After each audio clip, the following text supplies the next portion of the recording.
This is not black versus white.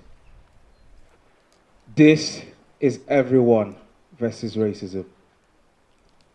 This is a global protest against racism, a pandemic that has been running through the human race for over 400 years, claiming the lives of fathers, mothers, sons, daughters, people with good hearts. It's 2020. Why do we have to fight to have equal justice? These stories are anonymous and not from us personally. I am friends with a black teacher who has now left the island. Somebody called him an N-word and carved it into the desk. He complained to the head teacher, who told him the kid was only messing around and racism does not exist on the island. I think back to when I was at school and there were a few black people in my year. They were popular kids and had a lot of friends, but as people became friendlier, I noticed they found it more and more acceptable to start making racist jabs and tried to cover it as a joke.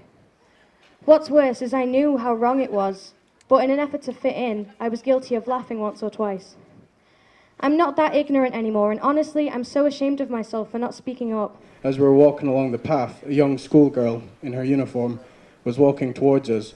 My ex spotted her and started to cross the road.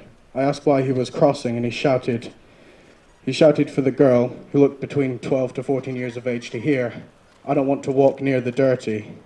I was absolutely disgusted and apologized to the girl, but I can't even imagine how that must have felt for her. She was just a schoolgirl walking home. Questions such as, did you live on trees in Africa? Being called ghetto, aggressive, sassy.